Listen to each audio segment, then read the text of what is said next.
नमस्कार, माझे किचन या चॅनलवरती आपल्या सगळ्यांचं खूप खूप स्वागत।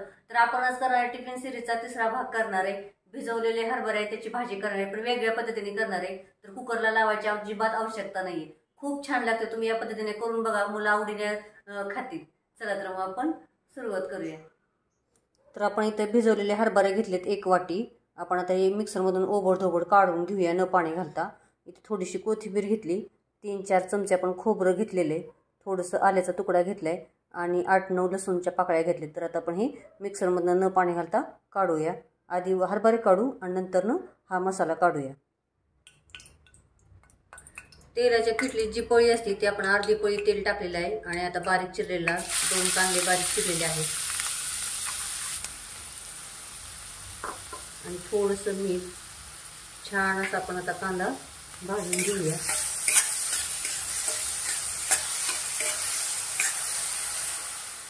तर आता आपला कांदा भाजून झालेला आहे, त्याच्यात आपण 1 चमचा जिरे टाकले।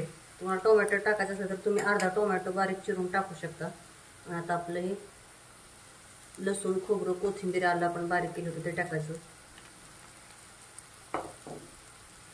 थोडंसं अर्धा चमच्याला कमी असं काळं तिखट टाकलेलं आहे। तुमची मुलं जेवढं तिखट खातील तेवढं टाका तुम्ही, किंवा मिठाचं केलं तरी खूप छान लागते ही भाजी। अर्धा चमचा आपण हळद टाकलेली, लाल तिखट टाकलेले अर्धा चमचा, आणि आमटी मसाला आपण जो बनवला होता तो आमटी मसाला टाकलेला आहे, किंवा तुम्ही किचन किंग मसाला टाका किंवा मॅगी मसाला पण टाकला तरी चालेल। तर आता आपण हे मिक्स करूया। गॅस एकदम मध्यम करू आणि आपण आता हे हरभरे बारीक केले होते मिक्सर मधून ते टाकायचे। कळणार पण नाही मुलांना, पण हरभरा केलेला आहे तो खूप छान भाजी लागते, तुम्ही करून बघा।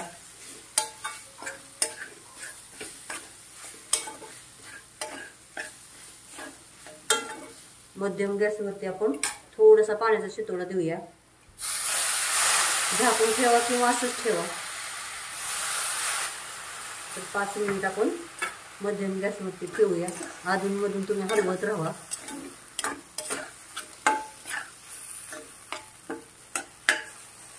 हरभऱ्याचा खिमा म्हणू शकता किंवा भाजी म्हणू शकता तुम्ही मुगाचा किंवा चवळीचा, राजमाचा पण असंच करू शकता।